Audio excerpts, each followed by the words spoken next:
topic that everyone seems to be talking about. It's about communication in our culture. Do not forget about Dr. Juanita, who's a specialist who's going to be talking about culture and communication. How can I forget? She sounds so special already. Look at that. But let's not forget, really, about our two special girls who are out there in the field right now.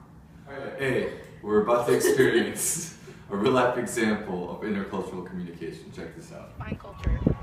Well, I define culture as a person's background, where they're from, their agriculture, like their foods and everything, and the way they live and stuff.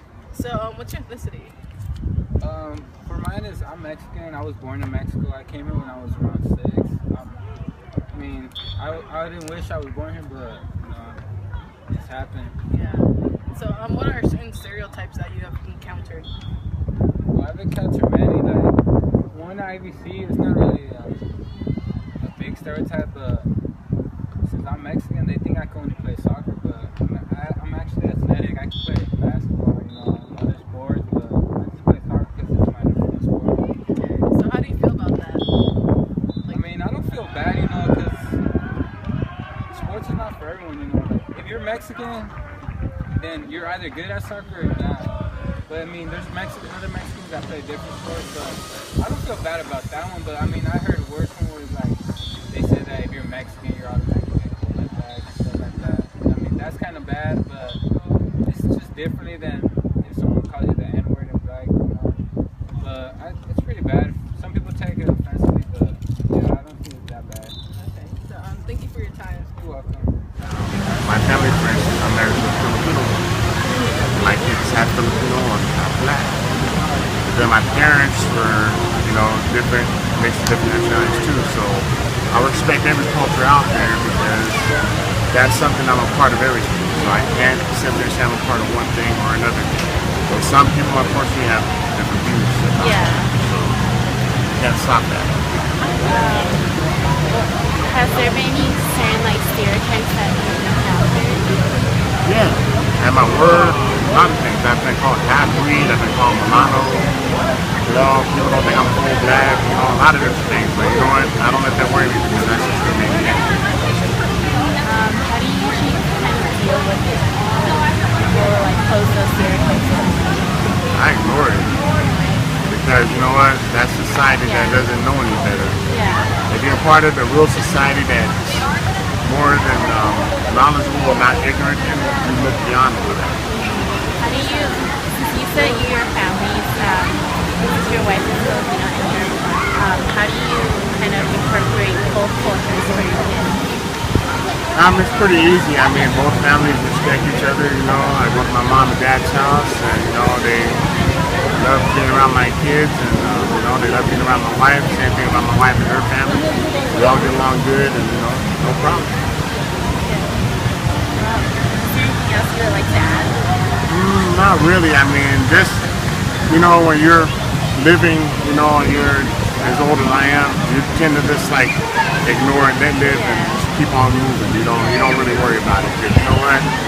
My family's more important than worrying about somebody thinking I'm black or I'm this color or whatever. Because they don't matter. My family matters. You know? What's your ethnicity? I'm half Ecuadorian and half Italian. Nice. You got a good mixture there. Yep. So, what stereotypes have you encountered? That since I'm white, people think that I'm just plain out white. White. So That- like born here in America. Yeah, and that like if I tell them I'm Hispanic, they just start talking to me in Spanish, and I'm like, I don't know what you're saying. So how do you feel about this? Like, how do you feel about that situation? I mean, sometimes it's like a little awkward, but I don't really like think of it as a big deal. I guess it could be like a big deal. Okay. Thank you for taking the time. So how do you all feel about culture? How do you define culture? I think culture is something that has to do with your ethnicity, and it's something that defines you, and it's what you take part of for your country or whatever like, you call yourself. Like traditions, I guess. And then, do you mind sharing what you are? I'm Chinese. I'm Taiwanese. I'm Pakistani. And has there been any stereotypes that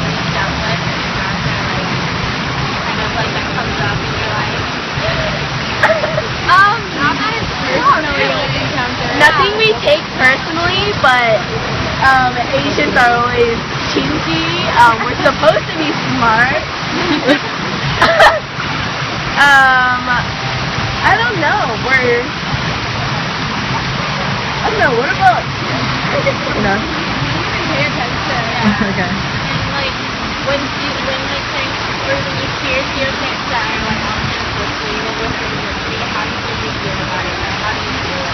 Well, I mean, you don't take it personally. It's just a joke. It's not a big deal. No, it's not a joke. Some people actually do it seriously. Yeah, but I just laugh. Literally, Yeah, I just laugh. And you feel like It's not serious. Like literally, I wouldn't care what everyone has to one say. person in a million, and if they want to make a joke out of themselves, and as they live in like the old country, is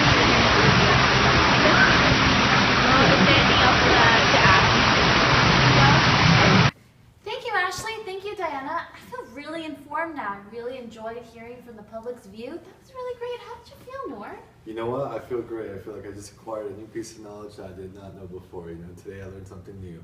Right? And I mean, just to think, so many cultures just in our own backyard. I mean, look at the diversity. I would have never guessed. You know, I would have never guessed the fact that if we would have gone to Spectrum just to see a movie, that we'd see these many different varieties of cultures with different ways of experiencing their culture and communication. Right? And even at our school. I mean, who would have thought? I just never noticed. Maybe I'm too focused. I don't know. You know what? Maybe you're just staring at your shoes, you know, when you're walking in school. You know what? They're really good shoes. You can't deny that. Come on now.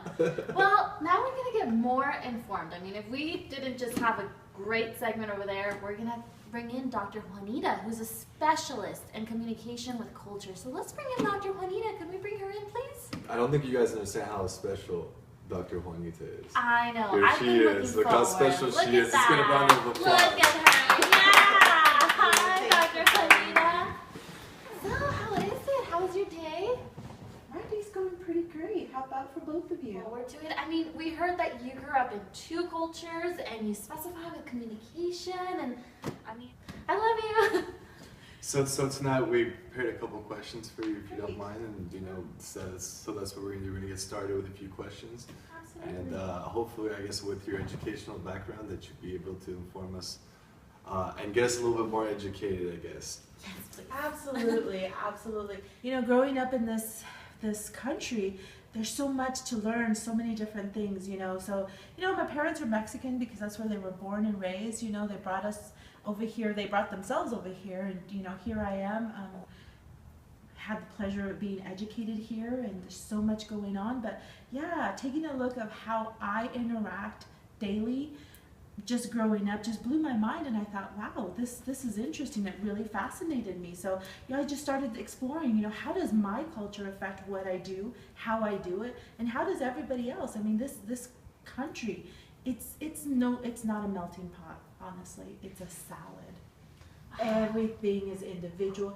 Everything holds on to its own specific and great taste.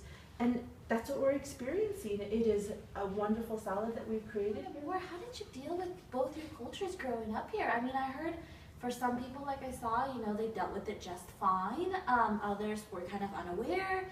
How did you go about that? You know, I was really fortunate. I was really raised in a nurturing kind of culture. So, you know, my parents believed in backing us all up. I come from a large family. I have 5 sisters, 4 brothers. Wow. And let me tell you, we were all allowed to be individuals, you know, but very nurturing. So, you know, basically that just allowed us to express what we wanted to do, but still have the support. You know, with my culture, the Mexican culture, that's kind of how it is. You know, you're raised by a community, and our community was our own family. You know? I'm glad you brought that up, because I can definitely relate with that. And I'm Syrian American, so my Middle Eastern part of my culture, it's also a nurturing culture. It's like, I remember we'll be having dinner, and you know, if let's just say, you know, you finish your plate, they always have to put more food on your plate. And this, even like, you know, even with me, I'm not really shy with my food, but like, you know, they feel like, oh, you're being shy, or you know, what can I get you, or you know, let me put more food, and like, oh, they're worried about me. They want to nurture me. They want to make sure, you know, I'm okay. You know, if I'm ever feeling bad, you know, my neighbor is going to come and try to help me. You know, whereas over here in America, I feel like it's more of along the lines of achievement culture. And the Asian community is really about achievement. If you notice your friends, their parents, the way that the drive, it's different from mine. And I noticed that. I work with a lot of colleagues, and it's different, and it's just so fascinating. What's your nationality? I was born here, I was raised here, and my parents, they were from South America, but they never really mentioned much about it. And, it was kind of you can speak Spanish if you like to, or you just settle in here. But, growing up was really fun. I had the loud parties and, the music all around and everything, but I never really saw anything different. I thought everything was normal. That's how people function, Christmas, you just party away, I didn't see anything different, not until, we started talking and, look at that. This is the first time I'm hearing this from her, like completely. So this is like something, I'm getting to know her, and this is, and while we're on live right now. Amazing, Let right? me ask you Communication's key. You talked about high context and low context culture. Could you elaborate on that, on what you mean by that, for our viewers that might not, know what that means? The difference between low context and high context. I can totally see you're a high context type of culture, you're low context. And what do I mean by that? Let me tell you. There's certain cultures that have certain ways of doing things. A low context kind of culture, it kind of goes back to your nurturing aspect. You want people to like you, but you use words, you're very flowery, and you want acceptance, and that comes so much from your use of words. Here, she's all about the eyes rolling, the hair flicking, That's high context, and it's not a bad thing. It's just different. They're two different ways, and I see that between both of you. And you know what? I think that's very interesting. I didn't know that there was a name for her talking with her eyes and facial gestures all over the place. Sometimes she doesn't even need to say anything. Stop talking. Just saying. You know what? This brings me to my next question. I was reading up on an article on your just page. last night on your page. Wow. And this article was talking about asynchronous versus synchronous communication. Mm-hmm. And could you elaborate more on that and relate it to which of the two do you think relates to the culture here in the United States? Absolutely. Definitely with this day and age, with social media and where we're at, we have Instagram, we have Facebook, everything is quick, you can connect, and, news coming at us immediately. It's a crazy world that we're living in, especially with communicating and how we're communicating. It used to be old school, synchronous, it was immediate. You talk to somebody, you're looking at them in the eye, you're calling them up on the phone, and people were actually answering their phones. Today's age, that's not the case. It's asynchronous. And what that means is there's a delay gap between, I'm going to choose to take that phone call or not. I'm going to choose to answer that text message later. It's not immediate, Although both still work, think about the last time you actually answered your phone. Was it an actual real phone call and you actually answered it? More than likely it wasn't. It was, let that go to voicemail and I'll hear it later and I'll respond later, So it kind of, communication's always Oh my God, well that's a wrap. We're gonna have to wrap, so that's the end of the night. Thank you for coming. Here's Dr. Juanita, and if you guys ever want to hear more from her, definitely follow her on Facebook and on Twitter and everything else. Thank you so much for your time. Thank you. Hi guys, welcome to the Tomorrow Show.